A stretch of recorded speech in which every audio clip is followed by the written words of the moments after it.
Welcome. I'm Tracy Smith, and this is Here Comes the Sun, a closer look at some of the people, places, and things we bring you every weekend on Sunday morning. Disc jockey Elvis Duran has been hosting his hit radio show on Z100 since 1996. It's the country's most popular top 40 morning program. Every weekday, he and his team dish about music, pop culture, and, well, pretty much anything that comes to mind. It's a dream Duran has had since the age of 7, as he told our Mo Rocca. When did you fall in love with radio? When I was a kid. I'd spend the night at my grandmother's house when Mom and Dad were out late, and I listened to the radio, and I became friends with this voice in the dark. He was just 7 and growing up in McKinney, Texas. I didn't have a lot of friends growing up. I was a loner. And so I found friendship through the radio. And so began his quest to become one of those voices. Later in the show, Elvis Duran on his secret to making a hit radio show. How many songs do you play each hour? I play maybe 2 to 3 songs an hour. When we first started, it was 12 songs an hour. So that's interesting. Is that a trend throughout radio? Or? Well, you know what? Radio versus, let's say, listening to music just streaming. You know what? That's just music. That's a jukebox, if you remember that old term, jukebox. You can sit there and listen to music without people talking all the time, and that's fine. But if you want conversation, give them conversation. You know, they can get music anywhere. Then Faith Salie visits the DeYoung Museum in San Francisco to view the first ever retrospective in the United States by an artist who's inspired some of America's biggest and boldest stars. Lempicka was a 20th century portrait artist who had a clean and polished way of painting, well known in Paris for her portrayal of the modern woman. In Paris, she began to paint, first out of financial necessity, using the name Lempicka. She captured that very exciting moment of empowerment and emancipation for the queer community in Paris. She was part of that community. Very much so. Some of the women she painted were her lovers. The female body is not concealed or corseted as it was before in the previous decade. It's celebrated in its shape. It even suggests the navel right there. Yes. I mean, it is draped, but it's also very sensual. That's all coming up right here on Here Comes the Sun. Elvis Duran worked his first radio job at the age of 14, and after dropping out of college, he worked at different stations until he landed his current gig as host of Elvis Duran and the Morning Show. Duran says he works in the friendship business with the hope his viewers can find a friend in him on their morning commute. Mo Rocca caught up with Duran before Jingle Ball, Z100's biggest event of the year, and at his home studio in Santa Fe, New Mexico. You seem remarkably calm. I mean, this is a really big show that's about to go on. It is. This is sort of our Super Bowl of the year. All right, let's get it started. If the annual Jingle Ball at New York's Madison Square Garden is the Super Bowl of holiday concerts,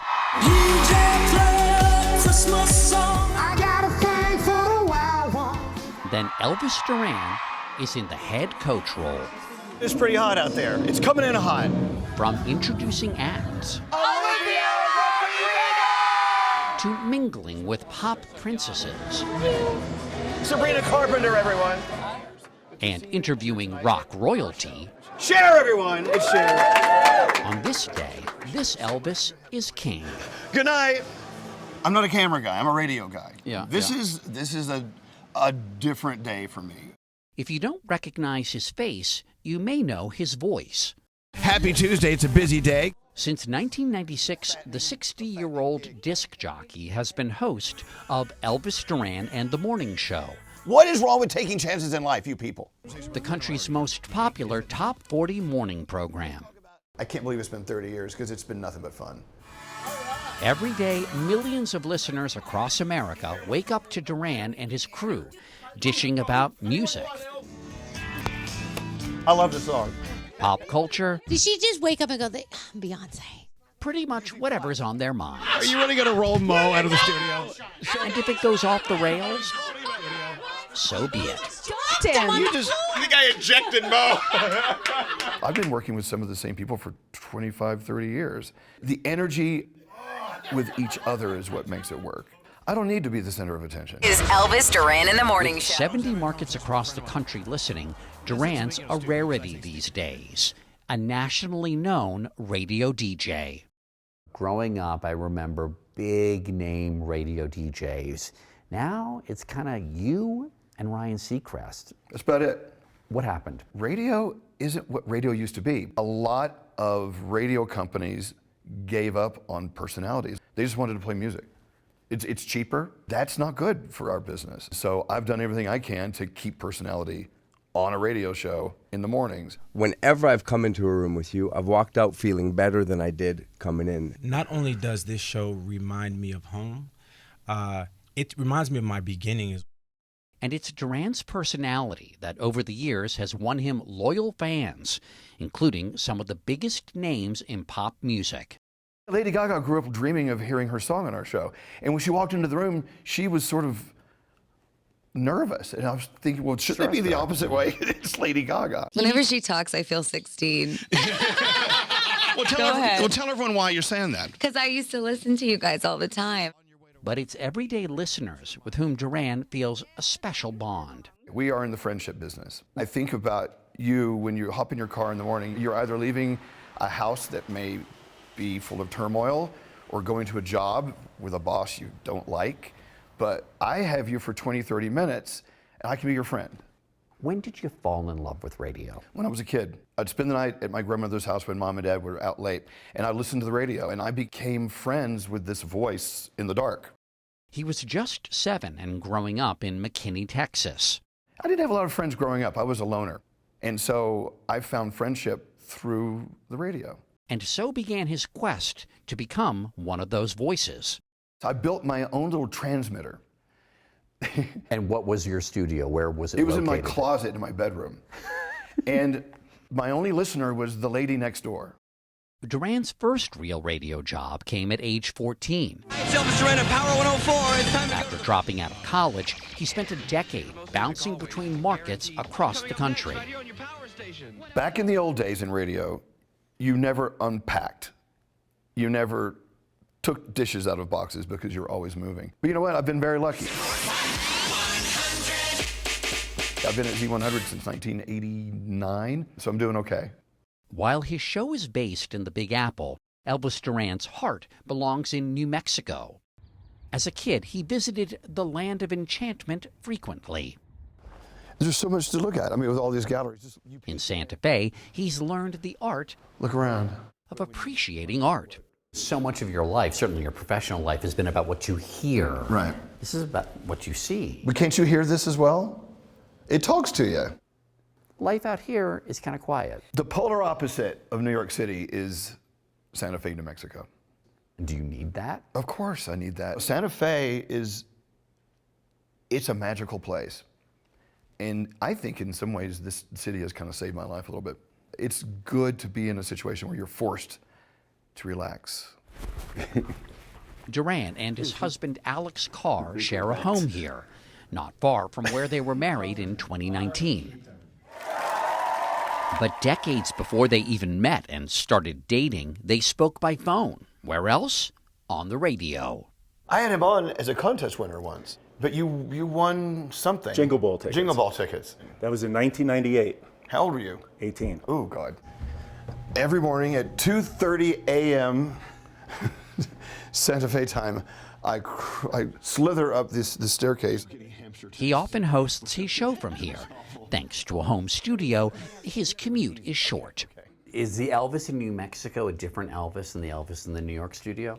Oh, absolutely. And everyone back in New York has said to me at one time or another, "You're so relaxed out there. We really like the New Mexico Elvis."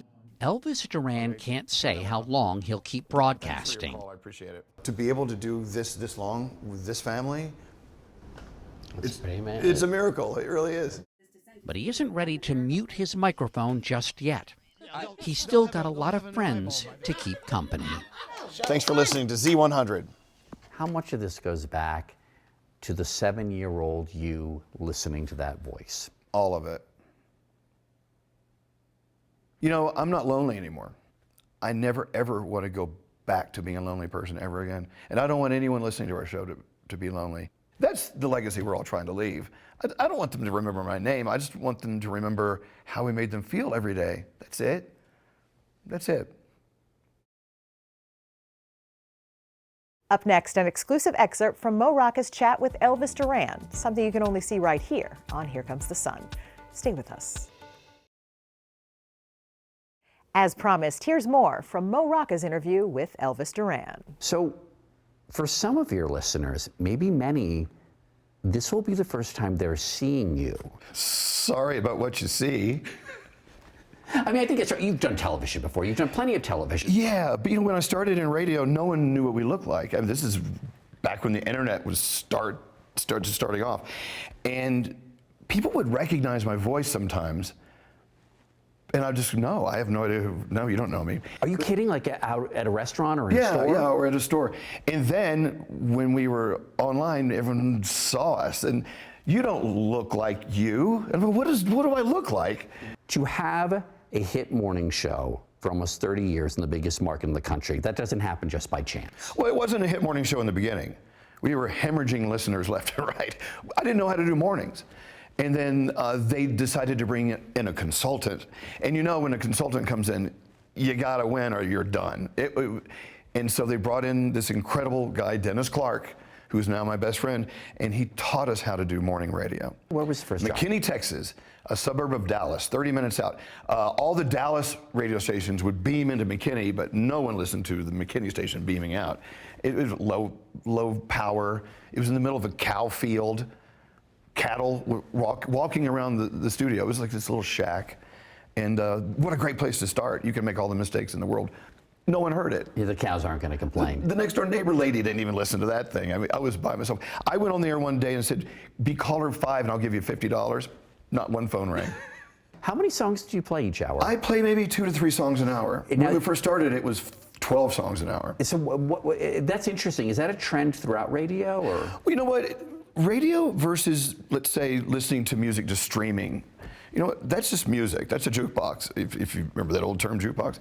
You can sit there and listen to music without people talking all the time, and that's fine. But if you want conversation, give them conversation. You know, they can get music anywhere. How do you choose the songs that you're going to play? We don't choose the songs. You guys don't have production meetings. We don't have meetings on our show. We have no idea what we're doing the next day. I don't want to plan the next day, because if I plan on these segments for the next day, I'm going to wake up the next day and go, I'm not in that mood today. That was yesterday's mood. And new things are happening. That's why we're a live show. We don't like to play recorded stuff back unless we're on vacation. Favorite songs? I'll tell you the one song that changed my life, that made me understand what music can be, and that's Bohemian Rhapsody by Queen. When I was growing up, my brother said, don't you go into my bedroom, don't you play my albums, don't get near my stereo system. And I did. And I pulled out the Queen album and listened to that album. And I was like, oh my God. And as a kid, you felt this stirring, but you really couldn't explain why. It spoke to me. But Bohemian Rhapsody, the song, still my favorite song of all time. It will always be. Because first of all, it's many songs in one song. It's opera, it's Freddie Mercury, it's loud guitars, it's everything I needed to hear in a song. To me, that's the perfect song. It's an anthem, right? It's an anthem, without doubt. Yeah. If you want the listener to feel something, what is it that you want the listener to feel?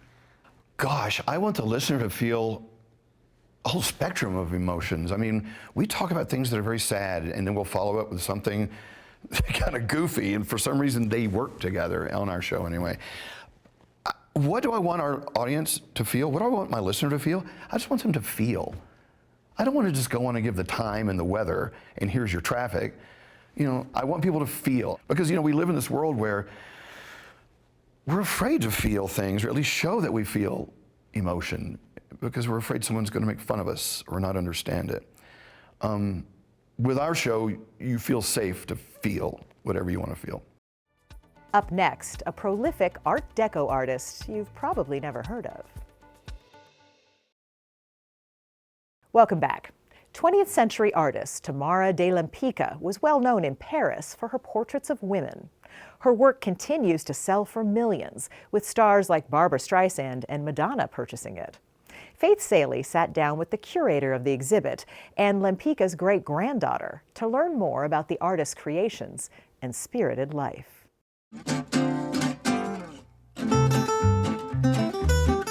when you see a painting by Tamara de Lempicka, it's hard to resist leaning in for a closer look. She's just exquisite. You don't see the brush strokes. They're just polished and incredibly deliberate, and such a clean way of painting. Furio Rinaldi is one of the curators. What makes a painting so characteristically Lempicka? Geometrical shapes, everything is reduced to essential forms. And the other aspect of Lempicka is that she sourced directly from the examples provided by the European old masters. So all these things blended together create a language that not only is entirely unique, but entirely modern. Born in 1894 in Poland as Tamara Rosa Hurwitz, Tamara eventually moved to St. Petersburg, marrying an aristocratic lawyer, Tadeusz Lempicki Junosa. In 1917, the Russian Revolution forced the couple and their young daughter to flee to Paris. Paris was just recovering from the end of the First War, and there was a sense of hope for the future and kind of a great faith for what was to come. In Paris, she began to paint, first out of financial necessity, using the name Lempicka. She captured that very exciting moment of empowerment and emancipation for the queer community in Paris. She was part of that community. Very much so. Some of the women she painted were her lovers. The female body is not concealed or corseted as it was before in the previous decade. It's celebrated in its shape. It even suggests the navel right there. Yes. I mean, it is draped, but it's also very sensual. Eroticism with a sitter who's not even looking at us. She's just living in her own world. She has this gaze that is detached and completely cool. Each time she sold a painting, she made a purchase of her own, a diamond bracelet. Marissa de Lempicka is the artist's great-granddaughter. If she ever had to flee again, she could carry the braces with her. She could survive again. She always had to think about saving herself. Herself and her family. Indeed, her fears were well-founded. In 1939, before the outbreak of World War II, Lempicka and her second husband, a Jewish-born baron, fled Europe for the United States. She continued painting another 4 decades until her death in 1980. Did your great-grandmother have a sense of her legacy at the end of her life? She was the toast of the town in the 20s and 30s in Paris. She was extremely well known. And then she moved to the United States, and you know, the tastes change, abstract expressionism is in fashion.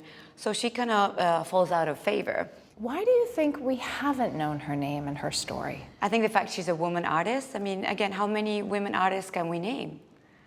You go to the general public, very, very few. But Lempicka is now back in the public eye. I will be a Lempicka. Last year, she was the subject of a Broadway show, and her works continue to sell for millions of dollars. Collectors include Barbra Streisand and Madonna, who's even featured Lempicka's paintings in music videos. What do you want people to know about your great-grandmother? I hope people see her art, learn about her life, and feel empowered and inspired to live their own life and their own dreams. And I know this is what Tamara wanted.